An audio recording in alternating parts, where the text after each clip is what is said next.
이 장관이 수사 지휘권을 발동하지 않았습니까? 15년 만에 다시 법무부 장관이 수사 지휘권을 발동한 것인데요. 자, 이를 두고 정당하다는 시각도 있고 위법하다는 시각도 있습니다. 자, 이에 대해서 어떻게 생각하시는지. 자, 추미애 장관이 이렇게 수사 지휘권을 발동해서 했던 얘기가 총장이 하려고 했었던 전문수사 자문단을 소집하지 말아라.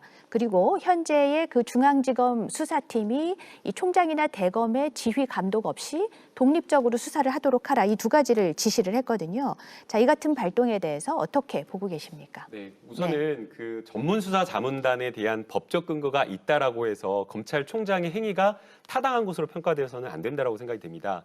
지금 이 수사 중인 사건과 관련되어서는 무엇보다 국민들이 이 권엄 유착에 대해서 철저하게 수사하라라고 주문을 하고 있는 겁니다.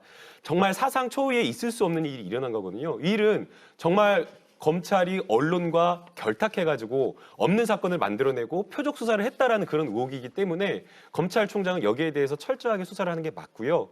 아까 박형수 의원님께서 수사가 완결되었다라고 했는데 아니 어떻게 핵심 피의자 두 사람을 부르지 않고 압수수색이 끝났다라는 것만으로 수사가 완료되었다라고 하겠습니까? 그거는 있을 수 없는 평가라고 저는 생각이 들고요. 피의자를 소환해가지고 강제 수사를 하겠다라고 하는데 그때 검찰총장이 딱 막아선 겁니다. 그럼 이것을 저희는 어떻게 평가해야 될까요? 아까 이제 권은희 의원님께서는 이게 합리적인 의사결정을 위한 협의체 등에 관한 운영 지침에 있다, 근거한 거라고 하셨잖아요. 근데 이 운영 지침, 권은희 의원님께서 말씀하신 운영 지침에 따르면 전문수사단뿐만 아니라 대검 부장회의도 똑같은 협의체입니다. 윤석열 총장 처음에 이 사건 대검 회의에서 결정하라라고 맡겨뒀는데 대검 회의에서 5명인데 그중에 한 3명 정도는 기소 의견 쪽으로 가니까 이것을 갑자기 제동 걸고 전문수사단 꾸리라고 지시를 한 겁니다. 그러니까 소위 말해서 열심히 수사하겠다는 사람들 패싱해버리고 거기 문 닫게 한 다음에 자기가 원하는 위원들 위촉해가지고 이 수사의 방향을 틀려고 한 것이거든요. 그럼 여기에 대해서 당연히 상식적인 국민이라고 한다면, 상식적인 법무부 장관이라고 한다면 그렇게 해서는 안 된다. 지금 수사팀에서 더 열심히 수사를 하려고 하니까 그 수사팀의 독립성을 지켜주고 검찰총장은 처음에 6월 4일 날 서울중앙지검에 본인이 약속한 것처럼 수사의 독립성을 지켜라라고 이렇게 지휘를 한 겁니다. 예, 방금 그 말씀하셨으니까 저희들한테도 반론 기회를 좀 네네, 주시죠. 반론하십시오. 네. 공범에 대해서 주범에 대한 영장을 먼저 청구할 것인지 공범 전체를 다 수사하고 난 다음에 영장 청구 여부를 결정할 것인지 이거는 수사기법에 관한 문제입니다. 그것이 의견이 서로 틀릴 때는 그걸 지휘하는 사람은 지휘권자이죠. 그러니까 그 결정에 따라야 되는 것입니다. 주범에 대해 수사팀에서 주범에 대해서 먼저 영장을 청구하겠다고 했을 때 이 사안은 공범과 다 같이 수사를 하고 난 다음에 영장 청구 여부를 결정해봐야 된다라고 결정할 수 있는 것이 지휘권입니다. 그 총장한테 그 지휘권이 있는 것입니다. 그리고 두 번째 지금 말씀하신 부분은 대검 형사과에서는 영장 청구하겠다라는 그 중앙지검의 의견을 듣고 검토해본 결과 이 사건 무혐의라고 지금 의견을 냈습니다. 그러면은 대검과 지금 중앙지검의 의견이 다르잖아요. 그럼 그때 전문수사단은 일선청의 의견이 서로 다를 때 그때 전문수사단을 소집할 수 있도록 되어 있습니다. 그 절차에 따라서 진행을 한 것입니다. 네, 제가 그래서 문제입니다. 저도요 이 사건 보면서 그 채널 A 기자가 그 피해자 이모 씨에게 보낸 편지를 보고서요 깜짝 놀랐어요. 그 편지를 그냥 법조인이 아닌 사람이 보더라도 그것이 협박이 아니라고 볼 수가 없는 내용입니다. 뭐 당신 가족들이 다 조사를 받을 거고 모아놓은 재산은 탈탈 떨릴 거고 주변 사람들은 다 당신에게 불리한 지수를 할 거고 뭐 그런 내용이에요. 정말 그런 편지를 보고도 이것이 혐의 없습니다고 내린 대검 형사부를 한마디로 믿을 수가 없다는 거죠. 결국은 윤석열 총장을 중심으로 그 측근들이 그렇게 판단 내리는 것에 대해서는 문제 제기가 있는 겁니다. 그러니까 추미애 장관의 수사지휘도 수사지의 핵심은 뭐냐면요. 지금 수사팀의 독립성을 보장해줘라. 그 부분이거든요. 이 추미애 장관과 여당의 문제점이 스스로 수사를 한다는 겁니다. 지금 수사는 수사팀이 하고 그리고 윤석열 검찰총장이 수사팀과 대검의 이견이 있으니까 이를 조정하려고 하는 전문 자문단 회의를 소집을 하려고 했던 것이고요.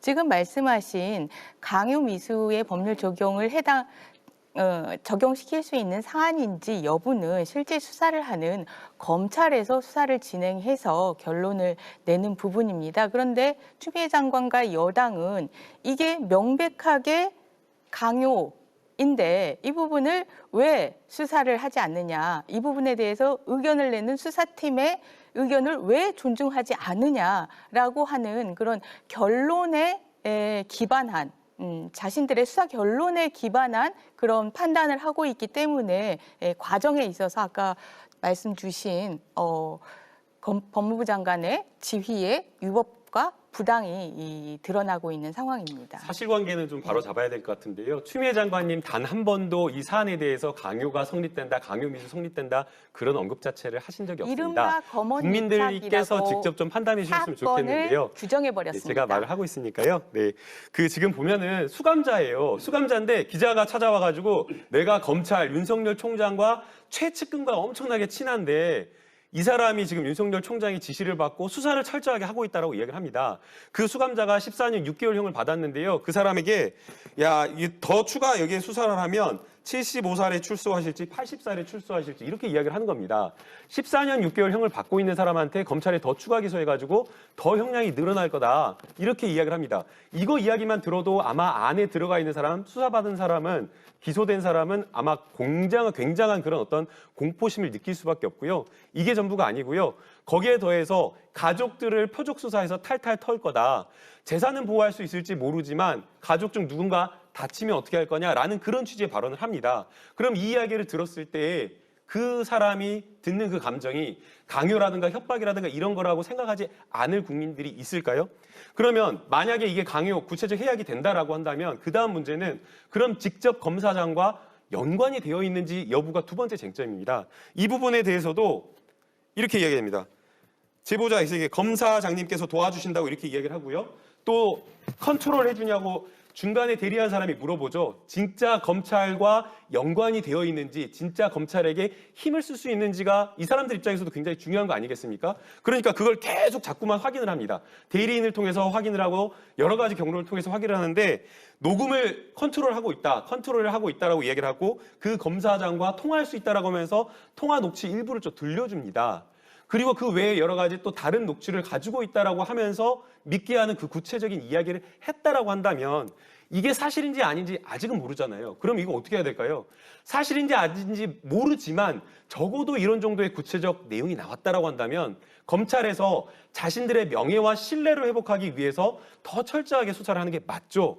그래서 수사팀에서 수사를 하려고 하는 것을 수사팀에서 독립적으로 하려고 하는데 그것을 갑자기 막은 게 검찰총장인 겁니다. 그래서 문제가 있다라고 이야기를 하는 겁니다. 그 자꾸 사실관계와 관련해가지고 그러한 내용들을 종합을 해서 수사를 해서 결론을 내는 거는 검찰이고 검찰에게 그러한 수사 권한이 주어져 있는 거고 그런 수사 권한을 위해서 법이 있고 그리고 강제력을 또 인정을 해주는 것입니다. 네, 그래서 검찰이 김남국 수사를, 의원님이 직접 저도 수사를 공감하고요. 하시는 건 아니고요. 제가 수사를 한다는 거 아니고요. 예, 그래서 그 검찰이 수사팀과 수사를 둬야 된다. 그 네, 반론하게 수사팀과 주시죠. 그리고 대검 지휘하는 대검이 이 사건 수사와 관련해서 이견이 생겼습니다. 이 이견과 관련해서 조율하는 방식, 이 방식에 전문수사단이라는 제도를 운영하겠다라고 하는 것이 무엇이 잘못인지, 왜 잘못인지 그 녹취록의 내용으로는 이 설명이 될 수 없는 부분입니다. 그것은 수사의 영역이고 이것은 수사팀과 지휘팀의 이견이 발생했을 때 이를 해결하는 제도, 이와 관련된 부분입니다. 수사 중인 사건이잖아요. 수사 중인 사건이고 수사팀에서는 기소 의견이다라고 하면서 더 적극적인 수사를 하려고 하고 있어요. 그런데 검찰총장이 전문수사단을 구성하면서 지금 현 상황은 어떤 상황이에요? 수사가 중단된 상황입니다. 압수수색한 뒤로요. 수사가 다음으로 나가질 못하고 있어요.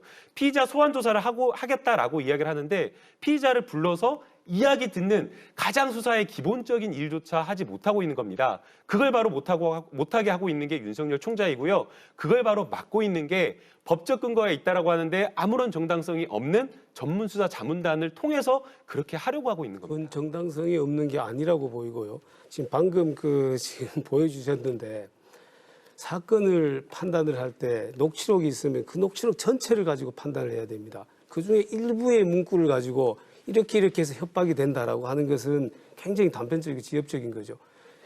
심지어는 대검에서 어떤 얘기까지 하냐면은 중앙지검에서 영장 청구를 하고 올리면서 악마의 편집을 했다라고까지도 얘기를 합니다. 지금 이렇게 일부 나온 녹취록 나온 일부 사실만 가지고 그렇게 얘기하시는 거는 그런 편집에 가깝다라는 말씀도 좀 드릴 수가 있고요.